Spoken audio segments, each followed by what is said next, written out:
네, 3부 시작해 보도록 하겠습니다. 네. 네, 변동성이 커진 시장에 대한 얘기를 안 할 수가 없는데요. 시장 대부분 다 그 8월 5일 날 급락 나왔을 때 바닥 네. 찍었다고 이렇게 얘기하신 분들이 이제 점점 많아지시더라고요. 네. 대표님 보시기에 시장 바닥이 그 정도 2,300 후반 정도라고 보시는지. 네, 저 바닥 찍었다 봐요. 왜냐하면 이번 조정이 두 가지 이유였잖아요. 엔캐리 트레이드 청산 그리고 경기 침체. 네. 그러니까 우리가 주식 투자를 할 때 건드리지 말아야 될 두 가지를 다 건드렸습니다. 경기 침체를 건드리면서 심리를 건드렸고요. 네네. 엔캐리 트레이드 청산을 건드리면서 수급을 건드렸어요. 그러니까 사실 시장 이 투자는 수급과 심리가 다거든요. 네네. 다예요. 뭐 네. 좋은 기업 고르는 거 제가 봤을 때 중요도 10%도 안 돼요. 좋은 기업은 다 고를 수 있습니다. 근데 그 좋은 기업을 이제 내가 컨트롤을 잘 하냐, 네, 버티냐 그 차이로 수익률이 달라지는 부분인데 네. 오히려 수급과 심리를 다 건드렸기 때문에 우리 제가 봤을 때는 확실히 제가 봤을 때는 이제 이번 이상으로 조정이 나오진 않지 않을까라는 생각을 가지고 있는데 네. 만일 정말 보수가 봐가지고 네. 한 번 정도 더 누를 수 있을 만한 상황이 언제 올까요? 라고 좀 물어보신다면 가능성만 제시하면은 만일 9월 달에 지금 보면 B컷을 원했지만 B컷 가능성 좀 떨어졌고 네. 올 25bp 금리 인하를 다들 이제 바라고 있잖아요. 그렇죠. 근데 연준이 만약 여기서 25bp 금리 인하를 안 했다. 네. 아, 우리 9월 굳이 할 필요 없을 것 같아. 이런 얘기를 던지면 네. 시장에서 일단 실망 매물이 좀 나올 수 있지 오히려 않을까. 금리 인하를 아예 안 한다. 네. 네. 이번 동결로 갈게. 네. 이번만 동결로 가고 좀 더 지켜볼게. 네. 아직까지 네. 괜찮은 것 같아. 네. 이런 식으로 나오게 되면은 오히려 시장이 좀 단기적으로 좀 이제 실망 매물을 낼 수도 있지 않을까라는 생각을 가지고 있는데 현재 기준으로 보더라도 저는 금리 동결 가능성 거의 반반으로 보고 있어요. 네. 예, 인하 25bp 인하와 동결은 아직까지 반반으로 보고 있고 물론 나오는 지표에 따라서 제 의견 달라질 수 있습니다. 뭐 인하를 할 수도 있다라고 이제 의견을 드릴 수도 있는데 오늘자 기준으로 봤을 때는 일단 반반이거든요. 아직까지는. 그래서 좀 지켜볼 필요는 좀 있을 것 같아요. 그래서 그거 말고는 뭐 우리가 예상하지 못한 뭐 전쟁이 발생한다든지 뭐 3차 세계대전 뭐 이런 거 아닌 이상 지수가 더 이상 눌림은 연말까지 없지 않을까. 최근 저점이 저점이지 않을까 생각했습니다. 23일 날 그 잭슨홀 미팅 그때도 한번 출렁임이 있을까요? 잭슨홀 미팅에 대한 기대감이 또 있잖아요. 네, 지금 사람들이 그러니까 잭슨홀에서 파월 의장이 9월달 금리 인하에 대한 어떤 힌트를 줄 것이다. 네. 이런 식으로 좀 얘기를 하고 있는데 네. 만일 별다른 게 없으면 잠깐의 출렁임은 있을 수는 있어요. 그러니까 잭슨홀에서 별다른 얘기가 없으면 진짜 9월달에 이제 50bp 가능성은 확 다 사라지는 거고 그렇죠. 25bp 가능성으로 낮아짐과 동시에 동결 가능성도 좀 생길 수도 있습니다. 그래서 저는 오히려 그런 걸 봤을 때는 가능성을 좀 놓고는 봐야겠구나. 그러니까 이번 주는 좀 중요한 게 되게 많아요. 수요일 날 이제 FOMC 의사록 공개도 있고 그리고 맞아요. 이제 네. 목금토 해가지고 이제 잭슨홀 미팅도 있기 때문에 이번 주는 조금 우리가 초반에 월화는 그냥 제껴놓고 수목금 이후에 좀 변동성을 이용해서 좀 투자를 하시면 좋을 것 같은데 오히려 저는 그런 변동성이 있다 하더라도 결국은 지수는 올라갈 거라 보기 때문에 조정이 있으면 그걸 이용해서 매수 전략 유지. 그럼 하반기 네. 상단은 어디까지 보세요? 상단이요? 네. 사실 저는 중간에 뭐만 없으면 올해 우리나라 3천 보고 넘어가는 게 맞아요 사실은. 근데 이번에 조정이 좀 폭이 좀 있었죠. 깊이가 좀 있었죠. 그래서 어느 정도 이제 탄력으로 올라올지 모르겠지만 제가 딱 유일하게 계산이 안 되는 게 지금 시장에서 어느 정도로 지금 금리 인하를 기대를 하고 있는지 그 수급이 얼마나 몰려 있는지 사실 그게 사실 그걸 계산할 수 있는 사람 없겠죠. 그런 게 사실 전 제일 걱정이긴 한데 어느 정도 것이라는 지금까지 역사적 평균을 봤을 때 어느 정도 것이라는 걸 봤을 때는 올 연말에는 더 높은 자리에서 지수가 마감하는 게 맞다라고 봐요. 그러니까 원래는 이제 올해 이번 달 조정 그 조정이 없었을 때는 앞에 3자리로 바꾸고 끝낼 수 있을 것 같다는 생각을 가졌는데 정말 모든 시나리오가 다 갖춰졌을 때는 3자리. 근데 그게 아니라고 하면은 뭐 2,900대 불가능하라 보지 않아요.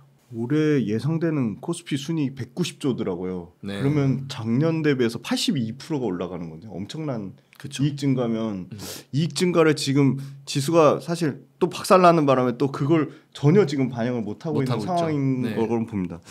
그러니까 역사적으로 그런 게 있더라고요. 그러니까 우리나라 코스피 레벨이 퍼가 이제 8배 수준으로 내려간 게 딱 3번 최근에 2008년도 금융위기 코로나 때 그리고 지금. 그러니까 지금 뭐 그런 걸 봤을 때는 우리나라 밸류가 퍼가 8배가 말이야. 그건 진짜 심하죠. 좀 많이 심하죠.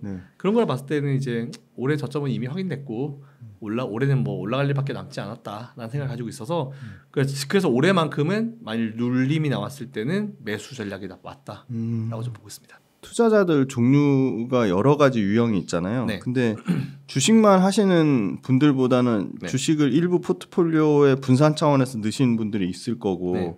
그래서 그 사실은 상관관계가 달라서 저는 굉장히 채권이 매력적이라고 생각했는데 요새 또 방향성 보면 아니죠. 전혀 또 아닌 것 같아요. 네. 그래서 채권 관련된 관심이 있으신 분들 그리고 네. 뭐 원자재도 ETF를 통해서 투자할 수 있고 뭐 금 투자도 있고 네. 그러니까 포트폴리오 자산 배분 측면에서 네. 지금 현재 주식 비중 그리고 나머지 안전자산이라고 분류되는 것 중에 요런 포트폴리오 전략을 한다면 좀 어떻게 생각하세요? 금 채권. 저는 지금 채권보다 금이 낫다 봐요. 채권? 너무 안전하지 않아요? 일반 개인 투자들이 채권을 더 들어갈 수 있을까요? 좀 자금이 있으신 분들이야 뭐 어떻게든 할 수 있죠. 저는 오히려 지금 채권 할 바에 차라리 주식이나 금, 차라리 비트코인. 비트코인 투자하세요? 가상화폐 저는 안 하거든요. 안 하는데 이게 예전에 저의 그 경험적 사례를 봤을 때 이제 금리 인하기로 들어가잖아요. 그러면 어쨌든 자산 펌핑이 되겠죠. 그렇겠죠. 그렇게 되면 이제 우리가 투자할 수 있는 자산이나 자산 다 올라갈 거예요. 주식, 부동산, 그리고 가상화폐, 전 다 올라갈 거라 봅니다. 그래서 이제 오히려 이렇게 우리가 투자할 수 있는 그런 자산들에 대해서는 긍정적인 뷰를 가지고 있고, 그리고 금리 인하하면 또 금 사야죠.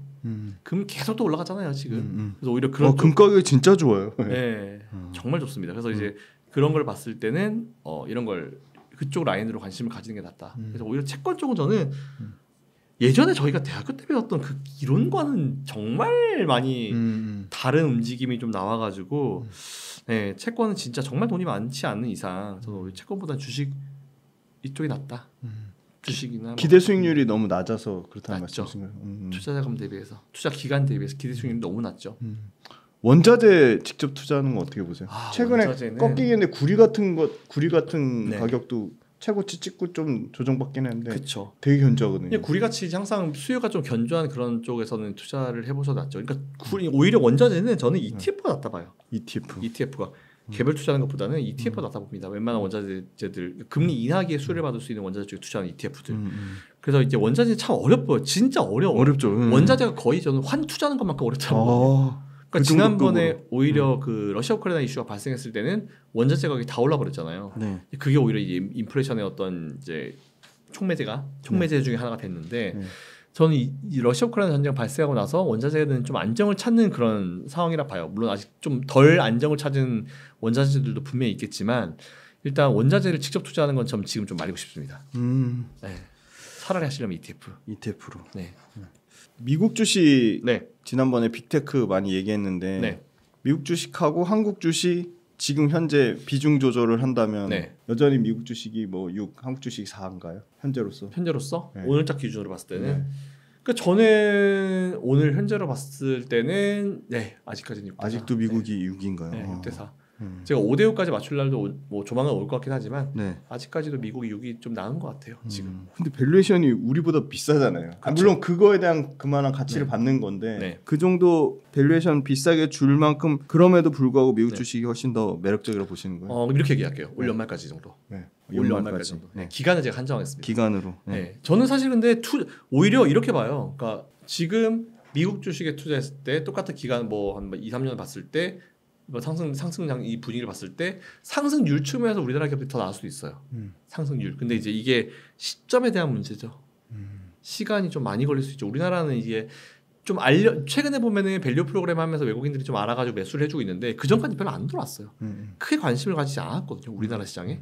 네, 그런 부분이 좀 해소가 돼야 된다라 보는데 아직까지는 모르겠어요. 지금 밸류업 하는 거 외국인들이 매수를 해줘가지고 그래도 니들이 밸류업을 어느 정도 점수는 좀 주고 있구나 이 정도인데 아직까지 뭔가 딱 매력적인 느낌은 없어가지고 지금은 조금 대표님 조금 더 구체적으로 S&P 500이랑 나스닥하고 어디가 더 뭐 다우까지 포함하면 장기 투자하신 분들 S&P가 낫고요.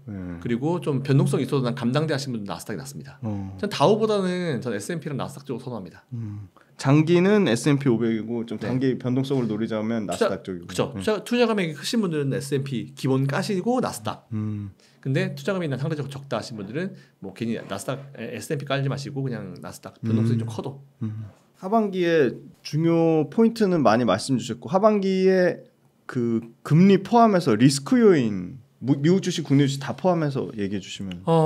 시장과 연준이 원하는 금리 인하 시점에 대한 괴리. 금리 인하 시점. 네. 저는 그게 제일 크다 봐요.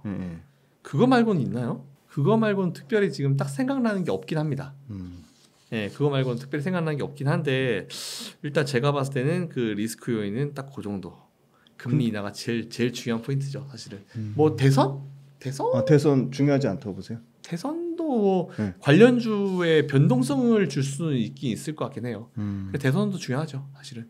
금리 인하 시점과 대선 이거는 두 개는 뭐 일단 기본적으로 깔고 가야 되는 그런 쪽이긴 합니다. 그거 말고는 뭐 있을까요? 그거 말고 딱히 생각나는 건 없어요.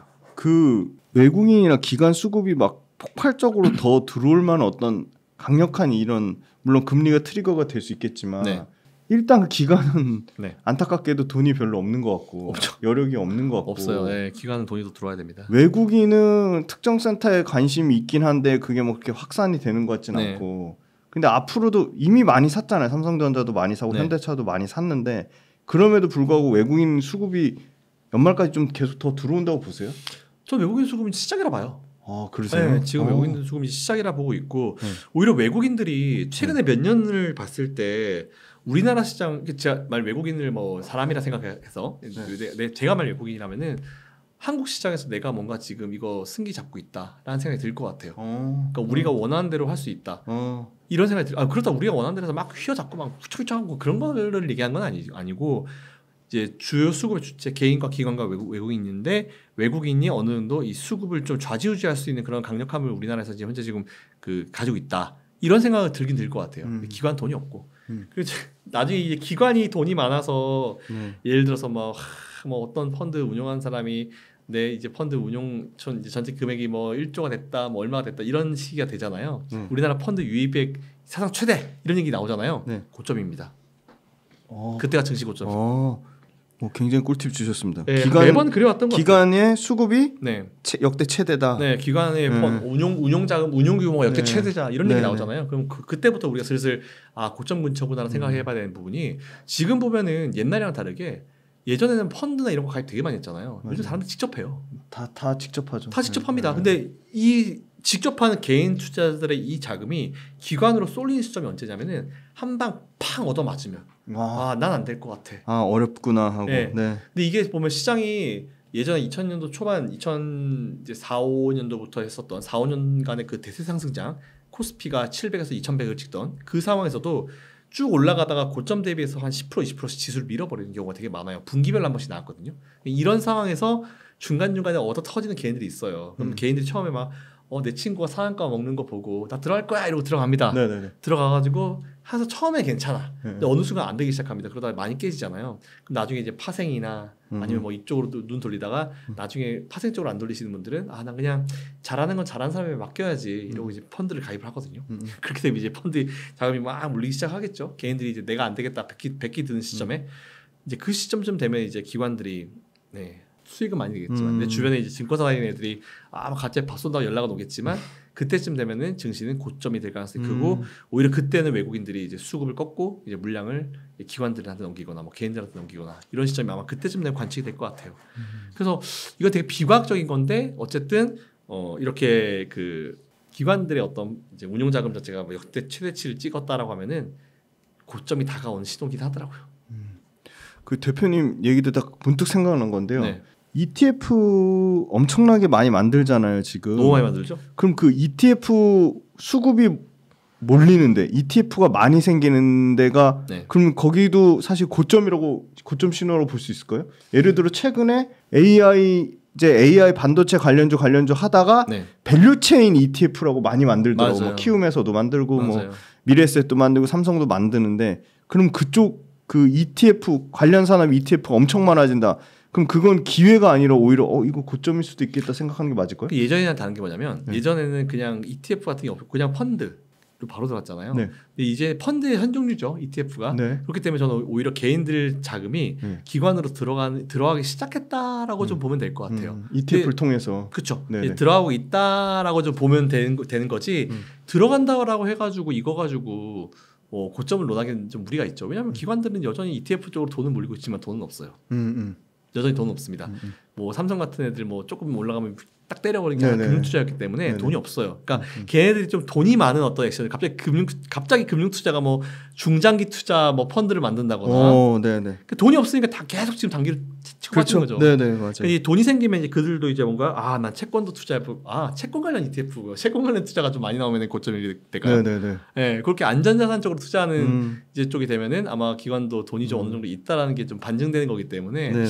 그때쯤 되면 한번 볼 수는 있겠네요. 근데 지금은 오히려 개인에서 기관 쪽으로 돈이 유입이 되고 있는 이제 시작점이지 네. 이거 가지고 고점을 논하기에는 아직까지 좀 무리가 있다고 봐요. 그러니까 ETF가 뭐 돈이 사상 최대치 나왔는데 사실 ETF 펀드 생긴 지 얼마 안 됐잖아요. 맞아요. 그러니까 네. 뭐 20-30년 전과 그렇죠. 비교했을 때 뭐 20-30년 전에도 ETF 펀드가 있었는데 그때보다 지금 ETF 펀드가 돈이 더 많이 들어왔어. 이런 건 조금 고점 신호로 볼 수 있죠. 근데 이게 ETF 펀드라는 게 생긴 게 저 처음에 주식 투자할 때도 없었어요. 그런 거는. 그렇기 때문에 이제 오히려 저는 이제 이것도 ETF에서 새로운 어떤 역사가 좀 쓰여지고 있는 거겠죠. 근데 이제 추후에 뭐 한 10년, 20년 후에도 ETF라게 살아 있다라면 없을 것 같긴 한데 또 새로운 뭔가 나오겠죠. 네, 나 없을 것 같긴 한데 어쨌든 이제 지금은 오히려 이제 기관적으로 자금이 유입되고 있는 상황이지 기관에서 이제 운영하는 친구들 얘기나 이제 랩하고 있는 친구들 얘기 들어봐도 돈 없어요 지금. 그 현실이어가지고 우리가 굳이 이걸 고점 신호로 받아들이기에 무리가 있다라고 생각합니다. 대표님이 그 수급 관련돼서 아까 방산주도 얘기해 주셨지만 네. 외국인의 어떤 기관 수급 뭐 보시는 뭐 방법이나 노하우 같은 게 있을까요? 외국인 기관 수급이요? 네. 뭐 딱히 어느 정도 뭐 연속성을 중요하게 보신다든지. 저는 예전에는 진짜 수급과 차트에서 답을 찾으려고 진짜 노력을 많이 했거든요. 그러니까 제가 막 검색 시에는 뭐 외국인이 뭐 3거래일, 5거래일, 7거래일, 20거래일 연속으로 모아서 매수 들어오고 거기다가 더하기 뭐 오실레이터가 어떻고 뭐 그런 거 막 섞어가지고 막 옛날에 되게 많이 했었는데 그게 답은 아니더라고요. 그거에서 답을 찾기 참 어렵더라고요. 그러니까 저는 변곡점을 요즘 좀 많이 봐요.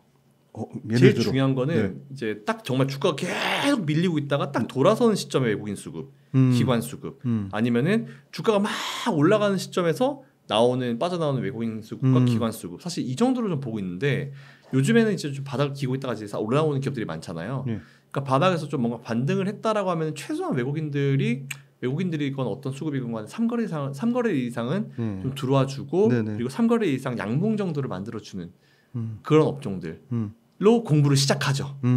그래서 이제 수급은 이제 정말 제가 매수 시점을 잡기 위한 여러 가지 조건들 중에 하나지 그 수급 가지고 이제 들어가진 않는 것 같아요. 종목에 대한 공부를 먼저 하고 그리고 그 기업을 봤을 때 수급이 이렇게 만들어지고 있으면 마지막에 진짜 정말 정말 마이크로 그 디테일한 한두 개를 찾기 위해서 이제 수급을 하는 거지 큰 측면에 투자했을 때는 뭐 당장에 그렇게 큰 수급은 중요하지 않은 것 같더라고요. 예전에도 외국인들이 뭐 10거래, 20거래 연속 매수해서 처음에 검색식 공부할 때도 외국인들이 10거래 이상 순매수 이렇게 해가지고 이제 검색해서 들어가 보면은 계속 빠져요. 계속 빠집니다. 그러다 어느 순간 외국인들이 확 던지고 나가버려요. 그러니까 이런 게 있기 때문에 너무 그런 거에 우리가 좀 연연할 필요 없을 것 같고 그 수급보다 더 중요한 거는 업황인 것 같아요. 업황. 그리고 이제 기업들이 투자를 하는지 안 하는지 그게 중요하죠. 우리가 외국인들보다 좀 더 빨리 매수를 하려고 하는 그런 투자를 익히려고 하면은 수급을 보고 따라가는 건 좀 후행적인 느낌도 분명히 있죠, 사실은. 뭐 차트 얘기도 얼핏 하시는데 차트에서 딱 하나 중요하게 보시는 거 있다면 그나마 여러분들이 좀 차트의 세팅은 이거는 세팅했으면 좋겠다고 하는 거는 어떤 거죠? 일목균형표. 일목균형표. 네, 일목균형표도 그냥 기준선 하나. 네네. 네, 기준선 정도로만 좀 보시면 될 것 같고요. 그리고 뭐 보통 뭐 개월선 다 하시잖아요. 그러니까 저 다 해봤어요. 뭐 35일선 넣어보고 28일선 넣어보고 별의별 거 다 해봤거든요. 막 진짜 뭐 MACD 오실레이터 바꾸고 막 스토캐스틱 뭐 바꾸고 막 선행 스팬, 후행 스팬 바꾸고 별짓 진짜 다 해봤거든요. 네네네. 거기에 답이 있었을 것 같으면 그렇죠. 다 부자가 됐겠죠. 그렇죠. 그리고 이제 이게 제가 예전에 들은 건데 회사에 있을 때 들은 건데 이 우리가 알려져 있는 이런 보조지표들 있잖아요. 이걸 처음에 이 보조지표가 어떻게 나왔냐라는 얘기를 들은 적이 있었어요. 그러니까 나사 같은 데 있었던 수학자들이 월가로 들어와서 그 사람들이 이제 알고리즘을 짜면서 그 회사만이 쓰는 그런 보조지표들이 있는 거죠. 그랬다가 이제 이 보조지표를 어느 정도 써먹고 나서 이제 이거를 공공재로 뿌립니다. 네, 그런 것들이 사실 이런 거라고 하더라고요. 그리고 걔네들 공공재로 뿌릴 때 더 좋은 거를 개발해서 또 쓰는 거죠. 네, 그래서 저는 오히려 그 얘기를 듣고 나니까 다 부질없구나. 물론 이제 정확도는 높아요. 이거에 따라 가지고 또 맞춰가지고 정확도 있게 할 수는 있긴 있거든요. 근데 오히려 그런 얘기 듣고 나니까 세상의 답을 여기서 차트에 답을 구할 수 있다라고 하는 거는 한계가 있구나. 물론 제가 능력이 안 돼서 그럴 수도 있어요. 더 능력이 좋으신 분들은 그렇게 할 수 있지만 그 차트가 그렇게 만들어졌다, 보조지표가 그렇게 만들어졌다라는 걸 들었을 때는 이거구나 라는 생각이 들긴 들더라고요. 그런 것 같아요. 최근에 보면 우리가 뭐 경기 침체하면서 3회 법칙 해가지고 또 갖다 끼워 맞추잖아요. 맞아요. 네. 근데 그것도 갖다 끼워 맞추긴 것 같아요. 막 화려하게 막 차트 막 꾸며가지고 있어 보이게 막 뭐 과매도 구간이다, 뭐 과매수 구간이다 이런 걸 하긴 하는데 진짜 저 진짜 다 해봤거든요. 진짜 정말 웬만한 걸 다 해봤어요. 수까지 바꿔가면서. 근데 거기에 답을 찾는 것보단 차라리 업종과 업황과 종목 공부를 하는 게 훨씬 낫습니다. 두 가지 선택을 드릴 건데요. 네. 둘 중에 하나? 네, 둘 중에 하나인데요. 네. 주가 너무 빠져서 사람들 아예 관심이 없는 업종이나 산업, 예를 들어 뭐 그런 거 있죠. 사람들 화학 아예 관심 없고 여행 레저 관심 없으신 것 같고, 네. 저가 항공사 LCC 뭐 아예 관심 없으시고, 네. 뭐 주가 박살나서 네이버 카카오도 관심 없으신 것 같고, 네. 이런 업종 너무 빠져서 관심 없는 업종 대 사람들 관심 폭증해서 신고가에 너무 비싼 종목, 대표적으로 네. 방산, 전력기기, 제약바이오, 네. 뭐 조선이 되겠죠. 네. 둘 중에 딱 김 대표님이 한 가지만 선택한다면. 딱 하나만? 네.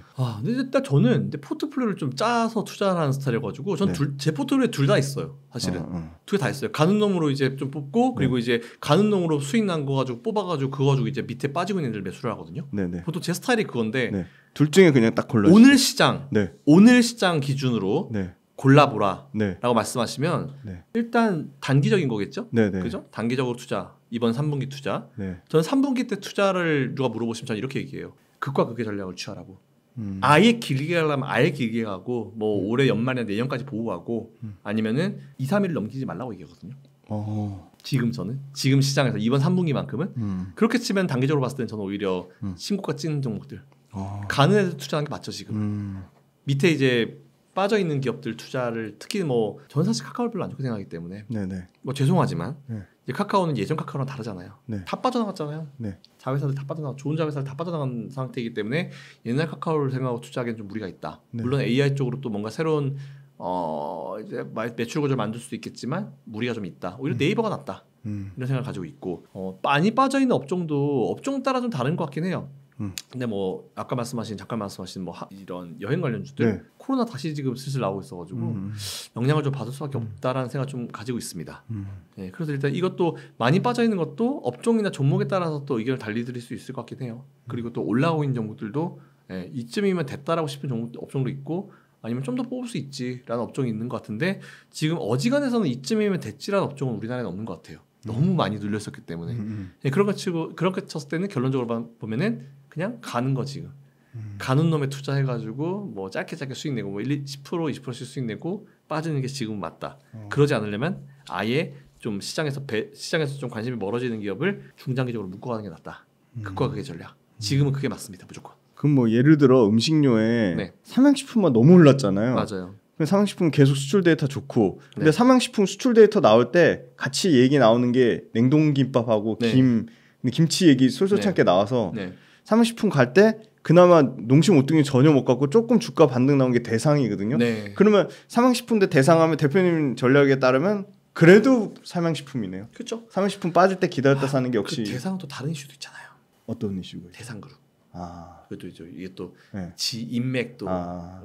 그래서 대상은 딱 너무 이제 회사의 밸류만으로 보기엔 좀 어렵다. 네. 그래서 오히려 좀 그런 게 이제 따님이 이제 저쪽 이제 그 있어가지고 대상은 좀 제가 좀 저는 사실 그런 종목 되게 무서워하거든요. 측정이 안 돼요. 그런 이제 돌발적인 부분이 있기 때문에 오히려 저는 삼양 같은 경우로 계속 밀어붙이는 이유가 뭐냐면, 제가 예전에 경기 침체 되게 걱정 많았었던 한 2, 3년 전에 뭐라고 그랬냐면은 이 인플레이션을 우리가 과연 어떻게 생각을 해야 될까? 그래서 제가 답을 드린 게, 이거를 투자자의 느낌으로 보거나 아니면 소비자의 측면으로 봐야 된다. 둘 중에 하나다, 인플레이션은. 근데 소비자의 측면으로 봤을 때는 물가가 올라가니까 짜증만 나고 너무 힘들다. 하지만 우린 투자한 사람 아니냐. 투자자의 관점으로 인플레이션을 한번 봐봐라. 그러면은 코카콜라를 말씀드리면서, 코카콜라도 가격을 올렸어요. 근데 전 세계 모든 그런 제품 중에 장담컨대 가격 올리기 정말 제일 어려운 제품 중에 하나가 코카콜라입니다. 네네. 왜냐하면 코카콜라가 한번 올리면 난리 나요. 바로 그냥 대체제가 펩시로 쳐버립니다. 그렇기 때문에 못 올려요. 근데 그 코카콜라가 가격을 올렸다는 것 자체가 그만큼 그때 원자재 가격이 다 올라버렸잖아요. 네네. 그러니까 일반 우리 같은 소비자들도 어쩔 수 없이 인정을 할 수밖에 없었던 거죠. 안 올리면 되게 감사했겠지만 니들이 올릴 수는 없는 거 어쩔 수 없는 거네. 우리가 인정할게. 이렇게 돼버린 거예요. 근데 그 상황에서 밀 가격도 다 올라가 버렸죠. 그러다 보면은 모든 이제 제품, 이 음식료 가격들을 다 올려버립니다. 근데 문제가 뭐냐면 그때 제가 뭐라고 그랬냐면은 이 원자재 가격은 조만간 안정을 찾을 겁니다. 떨어질 거예요. 근데 한번 물어볼게요. 원자재 가격이 떨어진다고 이 음식료 기업들이 과연 올린 가격을 원래대로 내릴까요? 못 내리죠. 절대 네. 안 내립니다. 네네. 그래서 원자재는 어느 시점이 되면 원자재는 안정을 찾지만 가격은 거의 그대로 있을 것이고 네. 대신에 몇 개 내리는 척은 하겠지만 절대 전반적으로 내리지 않을 것이고 네네. 그렇게 되면 똑같이 한 캔을 팔아도 예전보다 비싸게 팔 것이고 그런데 수요는 거의 그대로 살아있다라고 봤을 때 옛날보다 분명히 실적이 잘 찍히는 효과가 언젠간 나온다라고 얘기를 제가 그때 엄청 했었어요. 네네. 경기 침체 걱정하지 말고 지금 이런 거 빨리 사라고. 네네네. 이런 거 막 밀가루 올라가고 이런 거 사라고 그때 네네네. 얘기하면서 그런 말씀을 드린 적이 있었거든요. 네네.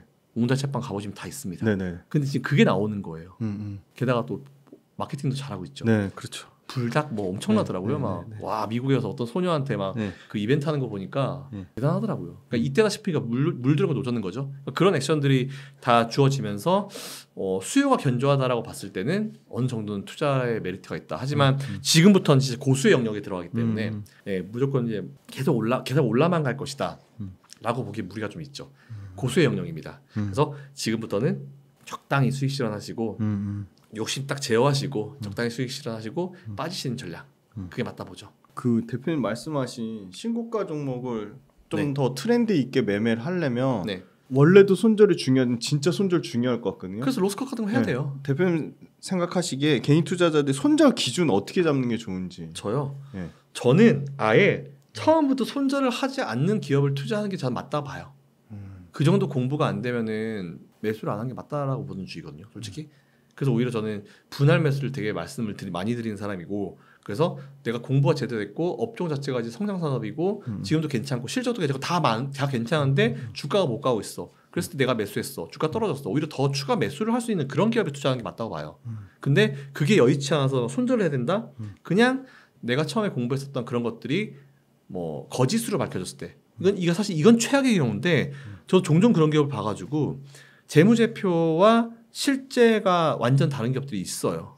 실제 돌아가지 않는데 돌아간다라고 재무제표 꾸미는 기업들이 있거든요. 그런 어떤 말도 안 되는 상황이 발생했을 때 그리고 뭐 대주주의 어떤 횡령이나 뭐 이런 부분들 그리고 주가가 고점이다라고 했을 때 뭐 정말 이제 삼성 이재용 회장이 주식을 팔지는 않잖아요. 그렇죠. 물론 상속세 내려고 파는 게 있긴 있겠지만 근데 이제 고점이라고 팔지는 않잖아요. 그런 걸 봤을 때 뭔가 이제 이런 책임감 이제 의식이 없는 주인 의식이 없는 그런 기업들은 매도를 하는 게 맞다 봐요. 그래서 저는 오히려 이런 외부적인 요인이나 뭐 차트적인 요인, 기술적 요인으로 이제 손절하는 것보다는 그런 기본적인 요인들, 회사의 내부와 이제 연결되어 있는 그런 요인들로 인해서 손절을 하는 게 저는 맞다라고 보고 있는 주의입니다. 사실은. 그 말씀 들어보니까 중소형주 투자는 아예 안 하시겠네요. 거의 안 해요. 중소형주 재미로 하죠. 재미로 하죠. 그래서 딱 로스컷 밑에 로스컷 걸어놓고 위에도 딱 이제 목표가 걸어놓고 이제. 그러니까 중소형주는 어떤 식으로 투자하냐면 막 테마주들이 막 움직이는 시점 오잖아요. 네네. 지금은 아니고 막 오게 되면은 그냥 몇몇 그 예를 들어서 AI 관련주 대장을 뭐 매수를 해놓습니다. 뭐 삼성전자나 뭐 엔비디아 매수해놔요. 네네. 그리고 대장 그 큰 애 있으니까 이쪽에서 큰 애에서 수익이 나고 있으니까 중소형으로 이제 좀 놀아보는 거죠. 뭐 단기간에 20-30%. 그래서 이제 그걸 매수해놓고 딱 목표가 정해요. 제가 매수를 얼마 딱 했다. 그러면 목표가 내가 이거로 몇 %만 먹고 나가지라는 걸 딱 정해놓습니다. 그래서 매일매일 아침에 그냥 걸어요. 그냥 그 단기 종목이 뭐 5개다 그러면은 뭐 목표가 내가 생각한 목표가를 딱 그냥 매도를 겁니다. 그냥.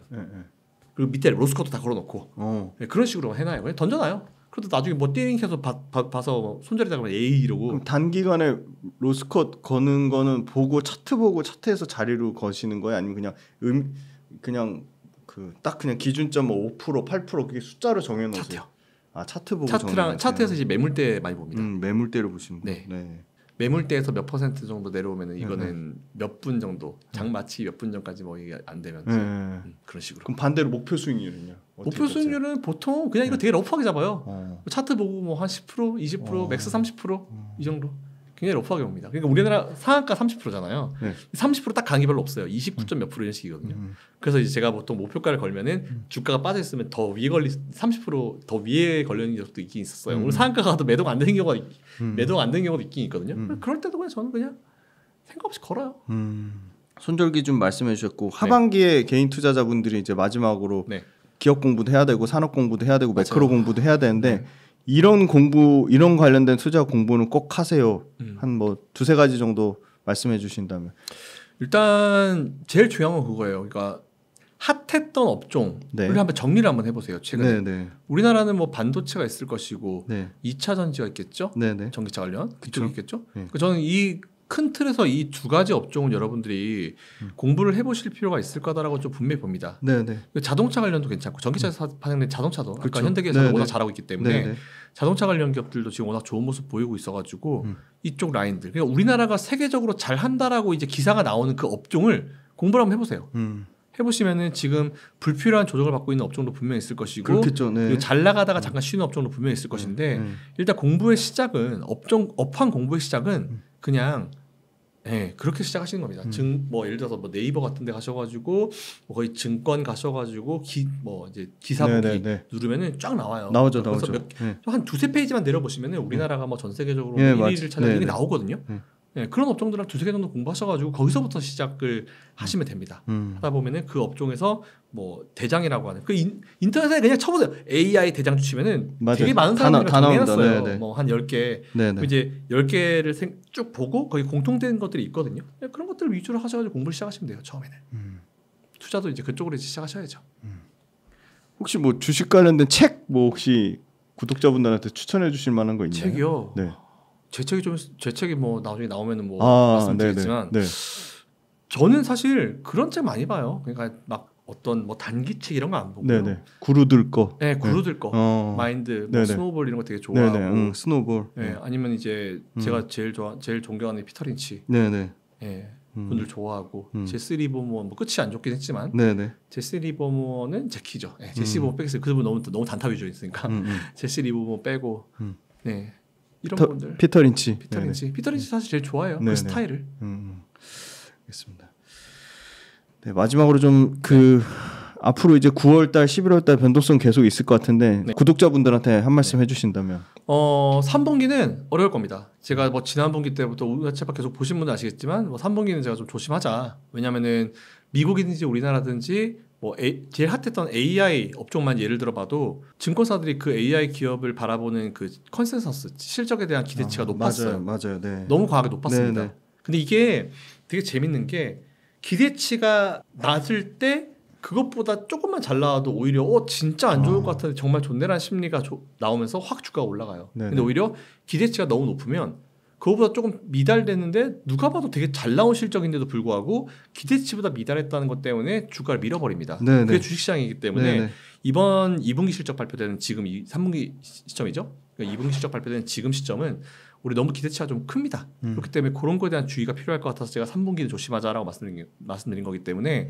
일단 이번 2분기 실적 발표까지만 좀 조심하시고 그리고 이제 그 3분기 실적 발표가 되는 4분기 때부터는 뭐 미국의 대선이나 아니면 뭐 금리나 시점 이런 거랑 관련된 거 말고는 전반적인 분위기 괜찮을 거예요. 그렇기 때문에 편하게 그냥 그대로 투자하시면 될 것 같고 앞에서도 말씀드렸지만 예전에 대세 상승장에서도 단기 고점 대비해서 지수를 10% 20% 밀어버린 조정이 분기별로 한 번 꼴로 있었거든요. 그렇기 때문에 이런 조정이 있을 때는 시장이 꺾이지 않고 더 올라갈 거다라는 그런 분석이 결과가 나오면은 오히려 더 매수할 수 있는 그런 기회를 삼으시면 좋을 것 같다라는 말씀드리겠습니다. 장시간 동안 엄청난 인사이트 나눠주신 김선영 대표님께 진심으로 감사드립니다. 수고하셨습니다. 고맙습니다.